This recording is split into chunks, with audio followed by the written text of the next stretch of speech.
नमस्कार, मैं हिमानी कटारिया और आप देख रहे हैं खबर दोपहर। बुलेटिन की शुरुआत करेंगे इस वक्त की ताजा खबरों के साथ। 22 दिसंबर को हरियाणा विधानसभा का शीतकालीन सत्र अनिश्चितकाल के लिए स्थगित हो गया, तो वहीं सत्र के दौरान भी सत्ता पक्ष और विपक्ष के बीच जमकर आरोप प्रत्यारोप का सिलसिला चला। तो सत्र के बाद भी एक दूसरे पर वार पलटवार का सिलसिला भी जारी है। विपक्ष की ओर से भर्ती फर्जीवाड़ा मामले पर सरकार को घेरने की कोई कमी नहीं छोड़ी। वहीं इन तमाम मुद्दों पर बिजली एवं जेल मंत्री रणजीत सिंह चौटाला ने विपक्ष को जवाब दिया, जिनसे खास बातचीत की हर खबर संवाददाता रवि चंदेल ने। सुनिए क्या कुछ कहा उन्होंने। समाप्त हो चुका है। इस दौरान सदन में सत्ता पक्ष और विपक्ष द्वारा जमकर एक दूसरे पर आरोप प्रत्यारोप का सिलसिला भी चला। मौजूदा समय के अंदर सरकार पर विपक्ष द्वारा लगातार भर्ती फर्जीवाड़े के ऊपर तरह तरह के इल्जाम जो है वो लगे रहे हैं और इसके साथ ही साथ किसान के ऊपर भी मुद्दे पर भी जमकर बहस हुई। इन तमाम मुद्दों पर चर्चा करने के लिए हमारे साथ मौजूद हैं जेल एवं बिजली मंत्री रणजीत सिंह चौटाला। सर, सबसे पहले किस तरीके से देखते हैं 4 दिनों तक सत्र चला, कार्रवाई हुई, भर्ती फर्जीवाड़े की गूंज प्रॉपर तरीके से सदन में उठी, आरोप प्रत्यारोपों के अलावा कुछ हासिल नहीं हुआ, क्या किस तरीके से देखते हैं? देखिए, बहुत बढ़िया चला सेशन। अपोजिशन का काम था कि अपने सब कुछ तैयारी करके सरकार पे जो जितनी आलोचना कर सके तैयारी करके आए और जो लोगों के मुद्दे उन्हें उठाए।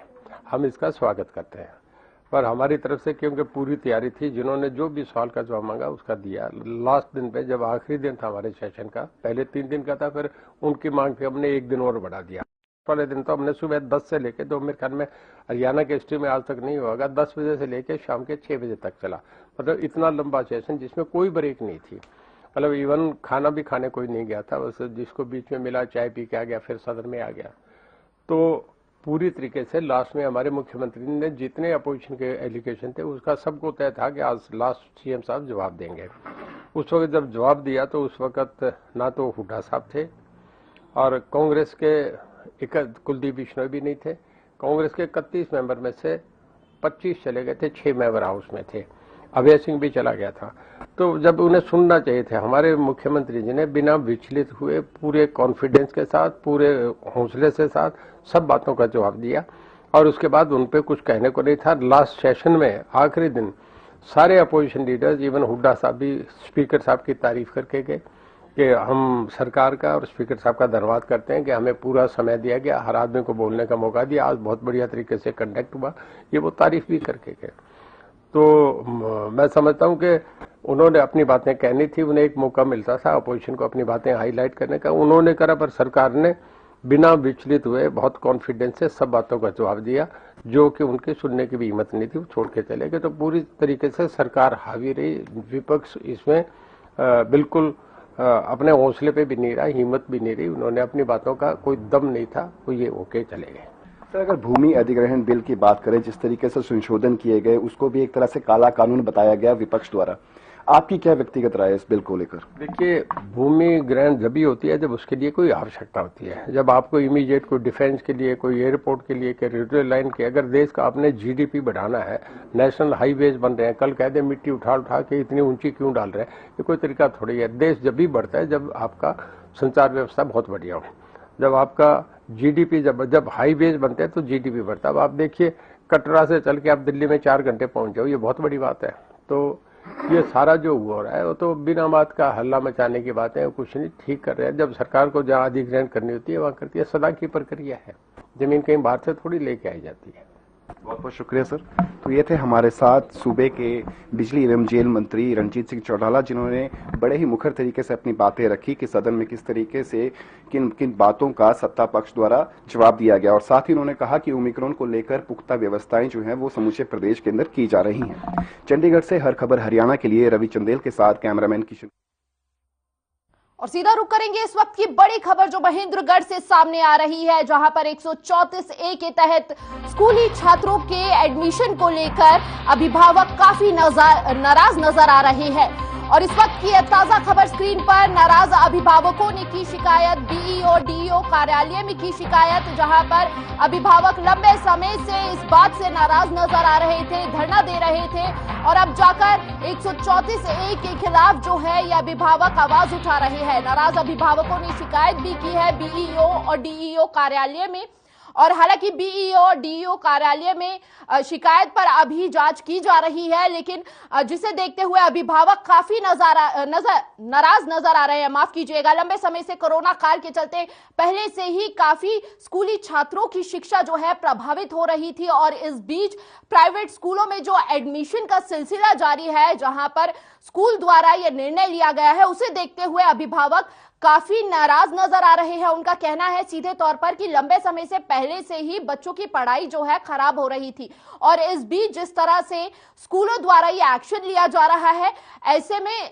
स्कूली छात्रों का भविष्य काफी संकट में घिरता हुआ नजर आ रहा है। इस वक्त की ताजा खबर यह सामने आई है।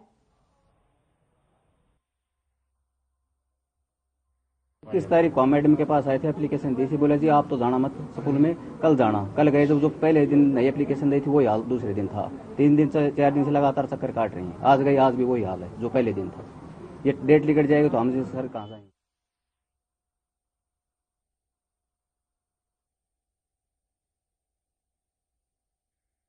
ज्यादा जानकारी के लिए हमारे साथ संवाददाता सुशील कुमार जुड़ चुके हैं महेंद्रगढ़ से। सुशील, क्या कुछ अभी इस वक्त का वहां पर नजारा देखने को मिल रहा है? क्या कुछ स्थिति बनी हुई है? लंबे समय से अभिभावक जो है इस बात से नाराज थे, क्या अब प्रशासन द्वारा कोई एक्शन लेता हुआ नजर आ रहा है इस पूरे मामले को लेकर?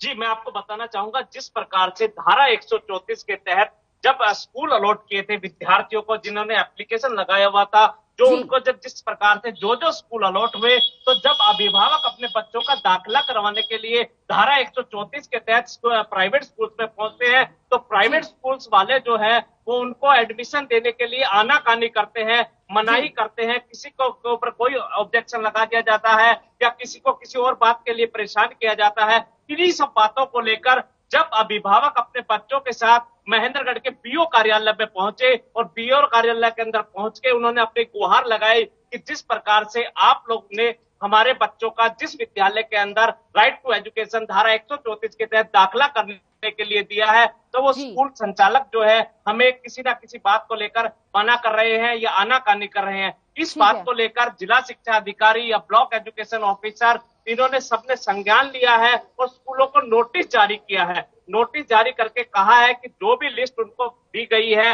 या जिन बच्चों को जो स्कूल अलॉट किया गया है, वो वहां उन बच्चों का दाखिला करे। अब देखना ये होगा कि इस नोटिस का कितना प्रभाव पड़ता है और स्कूल संचालक इसका कितना मानते हैं और कितने हद तक कितने बच्चों का एडमिशन हो पाता है। इसी को लेकर हमारे साथ कुछ अभिभावक भी मौजूद हैं, छोटा बच्चा भी मौजूद है।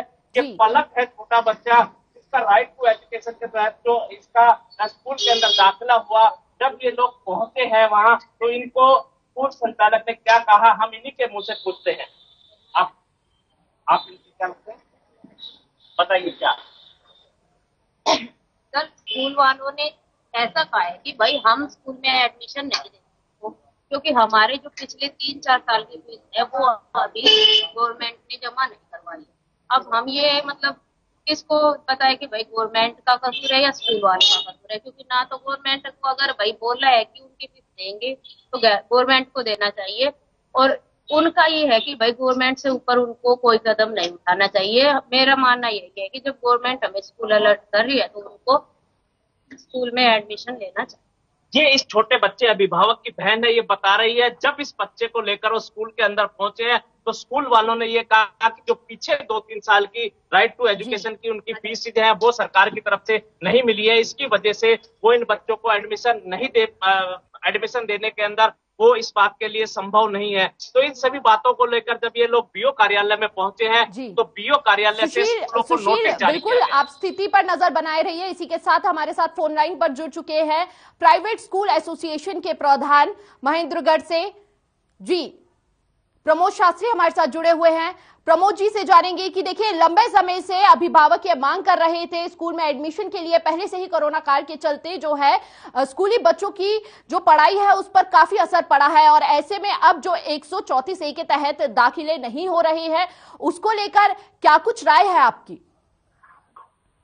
देखिए, कोई भी स्कूल जो है वो टकराव नहीं चाहता है, न सरकार से न अभिभावक से जी। हम गरीब बच्चों को पढ़ाना चाहते हैं, इसमें कोई संदेह नहीं है। सरकार हमसे पढ़वाए, लेकिन इसके रूप में सरकार ने जो क्षतिपूर्ति देनी है, ना तो वो सरकार क्षतिपूर्ति देती है, और अभी एक पैसा किसी स्कूल को कई वर्षों से नहीं मिला है। दूसरी तरफ ये है कि झूठे प्रमाण पत्र बनवा करके, और जो हमारे ही प्राइवेट स्कूलों में जो बच्चे पढ़ते हैं वो एक दूसरे का फॉर्म अप्लाई करते हैं और भाई भतीजावाद करके जो है एडमिशन इस प्रकार से लेते हैं, और बाद में जो है वो उस स्थिति में नहीं होते हैं। और प्राइवेट स्कूलों के लिए एक पूरा सरदर्द ये बना हुआ है। हम इसी नाते हाई कोर्ट में गए हुए हैं। हाई कोर्ट ने भी जो है अभी सुनवाई लंबित है, और ये कहा गया है कि किसी स्कूल को जो है इस प्रकार से बाध्य ना किया जाए। तो जब जो निर्णय आएगा हाई कोर्ट का, उसके अनुसार हम कार्य करेंगे। वैसे भी हम जो है कि ना अभिभावक से टकराव चाहते हैं ना सरकार से, लेकिन सरकार जो है वो जबरदस्ती हमसे कर रही है और क्षतिपूर्ति दे। और वैसे तो अगर आप देखें तो 1.5 लाख रुपए लेने वाले अध्यापक प्राध्यापक सरकारी स्कूलों में हैं। सरकार क्यों नहीं वहाँ उनसे अच्छी पढ़ाई करवा पा रही है? ठीक है, देखिए प्रमोद जी, लेकिन नोटिस जारी कर दिया गया है। जी प्रमोद जी, देखिए नोटिस जारी कर दिया गया है, क्या अब कोई एक्शन लेते हुए नजर आने वाले हैं प्राइवेट स्कूल? हाँ बिल्कुल, देखिए प्राइवेट स्कूल जो है जो कोर्ट का निर्णय आएगा उसको मान्य करेंगे। यदि सरकार हमें पर कैपिटा जो सरकारी स्कूलों पर जो एक बच्चे पर खर्चा आता है जी, वो खर्चा यदि सरकारी स्कूलों वाला एक बच्चे का खर्चा निकाल करके हमें सरकार देती है जी, तो हम जो है इन बच्चों का एडमिशन करने के लिए तैयार है। जी, तो नाराजगी सीधे तौर पर सरकार से है आपके यहाँ पर? बिल्कुल, अभिभावक से कोई नाराजगी नहीं है जी। अभिभावक तो अपने बच्चों को अच्छी जगह शिक्षा दिलवाना चाहेगा, ये उसका अधिकार है और उसका अधिकार उसको मिलेगा, लेकिन सरकार हमें इसकी क्षतिपूर्ति दे। जी, बहुत बहुत शुक्रिया प्रमोद जी, हर खबर के साथ जुड़ने के लिए और तमाम जानकारी साझा करने के लिए। और एक बार फिर से सुशील की ओर रुख करेंगे, हमारे साथ जुड़े हुए हैं स्थिति पर नजर बनाए हुए। सुशील से एक बार और जानेंगे कि क्या कुछ स्थिति बनी हुई है। हाल ही में जिस तरह से नोटिस जारी कर दिया गया है, वहां पर अभिभावकों का क्या कुछ कहना है, छात्रों का क्या कुछ कहना है, और आगे अब क्या कदम उठने वाले हैं इस पूरे मामले को लेकर? जिस प्रकार से नोटिस तो जारी कर दिया गया, लेकिन अभिभावकों के अंदर असमंजस की स्थिति बनी हुई है।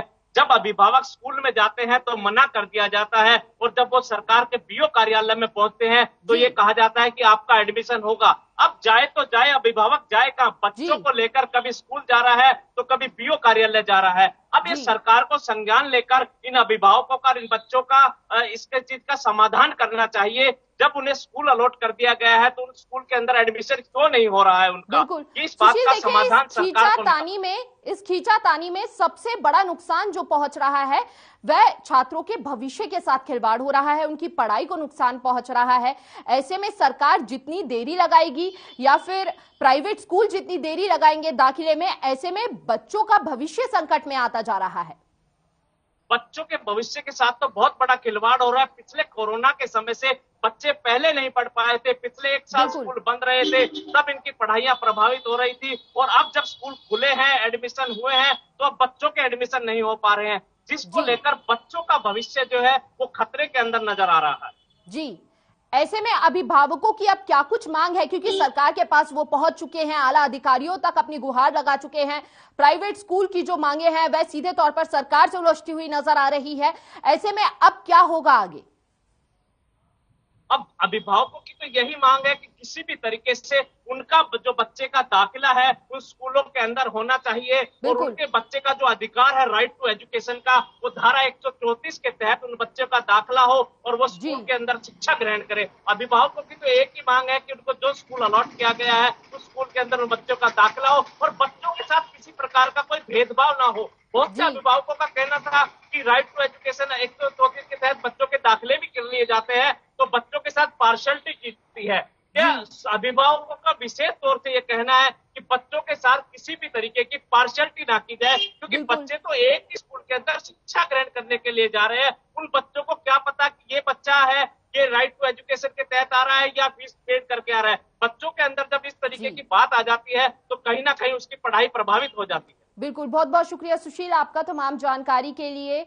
और जिस तरह से सीधे तौर पर छात्रों को नुकसान पहुंच रहा है, उनके भविष्य के साथ खिलवाड़ हो रहा है। अब देखने वाली बात यह होगी कि आगे क्या कुछ निर्णय निकलकर सामने आता है। इसी के साथ खबर में आगे बढ़ेंगे। चंडीगढ़ में नगर निगम के चुनाव के लिए मतदान जारी है। लोग भारी मात्रा में मतदान करने के लिए पोलिंग सेंटर पहुंच रहे हैं। वहीं नगर निगम चुनाव को लेकर पूर्व रेल मंत्री पवन बंसल से हमारे पंजाब ब्यूरो चीफ स्वर्णजीत सिंह से खास बातचीत की है। आइए सुनाते हैं। आज चंडीगढ़ से पूर्व रेलवे मंत्री और सांसद पवन बंसल हैं। पवन बंसल जी एक बहुत बड़ा चेहरा है चंडीगढ़ में। पवन जी बहुत बहुत स्वागत है। धन्यवाद। पवन जी, आज के चुनाव को लेकर के सबसे पहले आपकी प्रतिक्रिया जानना चाहिए। मैं आज तो पहले उम्मीद ये करता हूँ कि पूरा शहर निकल के वोट डाले। सभी को वोट का एक ऐसा अधिकार है सभी के पास जो भविष्य को तय करता है। सब लोग, मैं उनसे दरख्वास्त करता हूँ वोट डालें। और आज के दिन भी मैं ये जरूर साफ कहना चाहूँगा कि कांग्रेस एक बहुत मजबूत स्थिति पर है और कांग्रेस सबसे ज़्यादा बहुत बड़े अच्छी तादाद में सीटें यहाँ जीते। आपने लगातार आरोप लगाते हुए ट्विटर पर भी हमने देखा कि 500 करोड़ रुपए एफडी जो है कांग्रेस छोड़ करके गई थी। 813 करोड़ रुपए का पहले बजट था और बीजेपी ने वो घटाकर 413 करोड़ कर दिया। तो क्या लगता है कि वो मतदाता दिमाग में रख करके कांग्रेस की ये बातें जाएंगी? देखो, ये जो फैक्ट्स हैं वो फैक्ट्स हैं। अब लोग किस बात पे कैसे वोट डालते हैं मुझे वो बात का पता नहीं, लेकिन जो लोग ये चीज़ पे निराश हुए हैं कि चंडीगढ़ सफाई में 1 नंबर से 66वें नंबर पे आके गिर गया, उसका एक सीधा ये कारण है कि जो पैसा वहाँ से लाया जाता उसका ठीक इस्तेमाल होता और सफाई शहर में रहती। इसी कारण जो आपको आंकड़े बिल्कुल याद हैं, आपको 2014-15 में जो कांग्रेस ने लास्ट बजट पेश की थी उसमें 618 था, इन्होंने कम करके उसको 813 था, इसको कम करके इन्होंने 600 कुछ किया। बाद में उसके उसी वर्ष के आखिर तक एक्चुअली खर्च किया 400 कुछ, तो बजट से भी वो कम हुआ क्योंकि उतना खर्च कम कर दिया पहली बार। आगे को उसी को इन्होंने अपना एक बेस बना के उस पर 7-8%, 5% बढ़ाते रहे। और इस वर्ष जो चालू वर्ष है इसके लिए भी 618 है, यानी कि 200 करोड़ का फर्क 7 साल से आज भी है। जबकि अगर वो 813 हो गए होते और उस पर बढ़ता रहता तो आज ये 1600 करोड़ तक, 1500 करोड़ तक पहुंच जाता। बीते कल पंजाब के मुख्यमंत्री चरणजीत सिंह चन्नी का बयान था कि एक तरफ बिक्रमजीत सिंह मजीठिया की सुनवाई हाईकोर्ट में हो रही है और दूसरी तरफ लुधियाना में ब्लास्ट होता है। तो मैं सीधे तौर पर अकाली दल पर ब्लेम नहीं लगाता, लेकिन कहीं ना कहीं सुखबुकाहट है कि ये कड़ी जुड़ सकती है। देखिए, चन्नी जी मुख्यमंत्री हैं, उनके पास सब तरह की सूचना, सबके इनपुट उनके पास रियल टाइम पे आती हैं। जब भी कोई बात कहीं हुई, कोई खबर मिली तो उनके पास होती होगी। अगर मुख्यमंत्री ये कहते हैं तो निश्चित तौर पे ये बात जो उन्होंने अपना विचार दिया वो विचार ठीक होगा। कुछ ना कुछ तो उनके पास कहीं की कोई खबर होगी। और जब अक्सर हम वैसे देखते हैं कि जब कोई सरकार कार्रवाई, किसी के कोई भी तत्व होते हैं जिनके खिलाफ गवर्नमेंट ने कोई कार्रवाई करनी हो, तो कहीं ना कहीं उसकी और ढंग से रिएक्शन होती है, हो जाती है। अब इन दोनों के बीच में क्या है, मैं तो उसी पे कह सकता हूँ जब मुख्यमंत्री ने कहा तो शायद ठीक कहा हो। राहुल गांधी जी की अब लगातार पंजाब में रैलियां होने वाली हैं, तो पवन बंसल भी राहुल गांधी जी के साथ पंजाब में प्रचार करते नजर आएंगे? नहीं होऊंगा, मेरा काम दिल्ली में है। मैं अखिल भारतीय कांग्रेस कमेटी में वहाँ कोषाध्यक्ष हूँ, मुझे दिल्ली में ज्यादा रहना होता है। बहुत बहुत शुक्रिया। ये थे पवन बंसल जी, जिन्होंने बड़ी बेबाकी से हमारे सवालों के जवाब दिए। उम्मीद करते हैं कि शाम होते होते चंडीगढ़ निकाय चुनाव में वोटिंग जो है, जैसा कि बंसल जी ने कहा कि मैक्सिमम मतदान होने वाला और कांग्रेस जो है जीत का परचम लहराएगी। यह तो समय के गर्भ में। बहरहाल हमें दीजिए इजाजत। कैमरा पर्सन हरदीप के साथ मैं स्वर्ण। चलिए, इसी के साथ आपको बता दें कि चंडीगढ़ में नगर निगम के चुनाव के लिए मतदान जारी है। निगम चुनाव में लोग बढ़ चढ़कर मतदान कर रहे हैं। वहीं जैसे जैसे समय बीतता जा रहा है वैसे वैसे मतदान करने वालों की संख्या भी बढ़ती जा रही है। निगम चुनाव को लेकर सीनियर सिटीजन भी काफी उत्साहित हैं। इन चुनावों में लग रहे हैं और कई बुजुर्ग अपनी तबियत की परवाह किए बिना मतदान केंद्र में पहुंच रहे हैं। साथ ही चंडीगढ़ पुलिस प्रशासन की ओर से सभी मतदान केंद्रों पर सुरक्षा के पुख्ता इंतजाम किए गए हैं और चप्पे चप्पे पर चंडीगढ़ पुलिस के जवान तैनात हैं। बता दें कि निगम चुनाव में सुबह 7:30 बजे से मतदान शुरू हो गया है। वहीं 35 वार्डों में 203 उम्मीदवार अपनी किस्मत आजमा रहे हैं। 958 पोलिंग बूथों पर हो रहे निगम चुनावों के लिए मतदान जारी है, जिसमें करीब कुल 6,90,000 मतदाता मतदान करेंगे।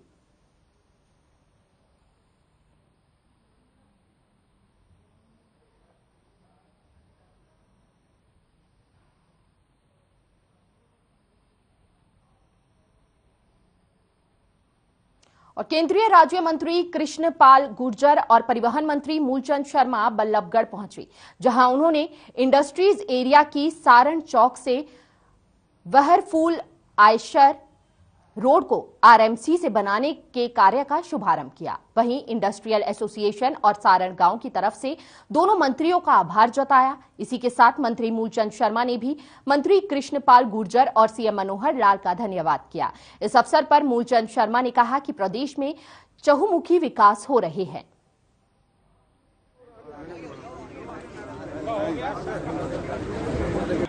भाई नरेंद्र गुप्ता इसमें सर ये है, कल एक दरखास्त प्राप्त हुई थी थाना में और उस लड़की ने बताया कि भाई मेरे साथ पिछले 11वें महीने से ये लड़का दीघोट का है और मुझे ओयो होटल में लेके जाकर मेरे साथ गलत काम किया। और 22 तारीख को ये मुझे यहाँ ओयो होटल में लेके गया होटल के में, और उधर मेरे साथ इसने गलत काम।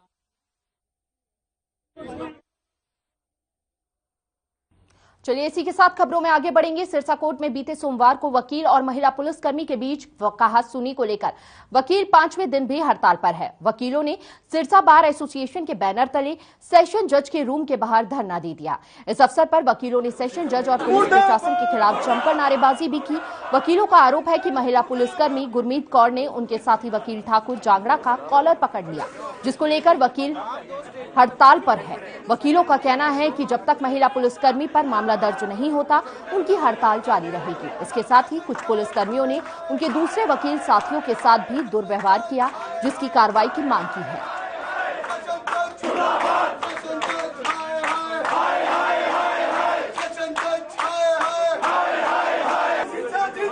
देखिए, ये 20 दिसंबर को ऑनरेबल सेशन कोर्ट में जो है हमारी जो महिला एएसआई है उन्होंने जो कंप्लेंट की कि उनके साथ दुर्व्यवहार किया गया और बहुत ही गलत शब्द उनके अगेंस्ट इस्तेमाल किए गए। और साथ ही जो वकील हैं उन्होंने भी ये कंप्लेंट की कि उनके साथ भी दुर्व्यवहार हुआ है। तो इसमें हमने एक इंक्वायरी मार्क की है अपने एक डीएसपी को, जो सारी जांच कर रहे हैं। हमने सीसीटीवी फुटेजेस लेने की कोशिश की थी, लेकिन वहाँ पे सीसीटीवी कैमरा नहीं है। और साथ ही जो है वहाँ जो आई विटनेस थे उनके हम स्टेटमेंट लेंगे कि तो इससे जो भी है इसमें दूध का दूध और पानी का पानी होगा। आगे निर्णय हमारी बार का यही है कि जब तक हमें पूर्ण रूपेण न्याय नहीं मिल जाता तब तक हम यहाँ से धरना नहीं उठाएंगे। और क्योंकि ये मुद्दा एक वकील का नहीं है, पूरी बार की संस्था का है। और सबसे बड़ी बात कि ये सेशन जज की कोर्ट में हुआ है। अगर सेशन जज की कोर्ट में ही कोई वकील सुरक्षित नहीं है, आम आदमी बाहर अपने आप को सुरक्षित कैसे महसूस कर सकता है? कल प्रोटेक्शन पिटीशन लगी हुई थी जिसमें रिस्पोंडेंट की भी स्टेटमेंट हो गई थी और हमने प्रोटेक्शन विड्रॉ कर ली थी। तो पुलिस जो महिला कांस्टेबल थी उसने कहा भी मैंने इसके मेडिकल करवाना है, तो जो लड़की थी वो उसने मना कर दिया था अपना मेडिकल करवाने के लिए, क्योंकि वो मेजर हो चुकी थी, कोई माइनर नहीं थी वो। तो मैंने भी उसको इतराज़ किया, मैडम ये मेडिकल नहीं करवाना चाहती। वो कहती मैं तो करवाऊंगी। मैंने कहा अगर आपको मेडिकल करवाना भी है तो आप सेशन साहब से रिक्वेस्ट कर लीजिए। अगर उन्होंने अलाउ कर दिया आपकी एप्लीकेशन तो आप मुझे कोई दिक्कत नहीं है। वो कहती तू मेरे को सिखाया क्या कारण होता है। उसने मेरा कॉलर पकड़ा और ऐसे धक्का मारा और गालियाँ देते हुए वो कोर्ट से, नायब कोर्ट ने भी उसको समझाया भी ये आपका थाना नहीं है, आप बदतमीजी मत करो, यहाँ जज साहब का रूम है। वो कहते तू मेरे को सिखाया क्या, ये वकीलों के साथ रह के तू वकील बनता है क्या?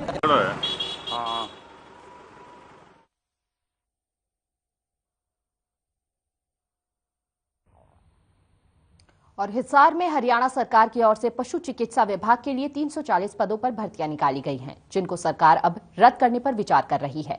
वहीं चौधरी चरण सिंह हरियाणा कृषि विश्वविद्यालय के पीएचडी कर रहे छात्र छात्राओं ने भर्तियों को रद्द न करने की मांग की है। छात्र छात्राओं का कहना है कि पशु चिकित्सा विभाग के लिए 340 पदों पर भर्तियों को नियमित रूप से कार्रवाई की जाए। छात्र छात्राओं ने मुख्यमंत्री और प्रधानमंत्री से भर्तियां रद्द न करने की गुहार लगाई है।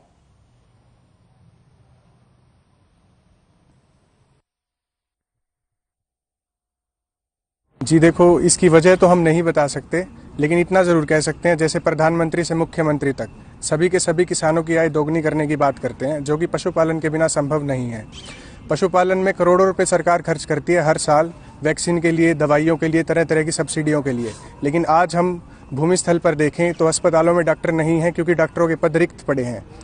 अगर इस सरकार की मंशा सच्चाई में किसानों की आय दोगुनी करने की है तो इन रिक्त पड़े डॉक्टरों की पदों को जल्द से जल्द पूरा किया जाए ताकि पशुपालकों को और किसानों को लाभ मिल सके। अब कितनी वैकेंसी निकाली जा रही है? सरकार द्वारा 340 वैकेंसी निकाली थी पिछले महीने, जिसको अब रद्द करने की बात चल रही है।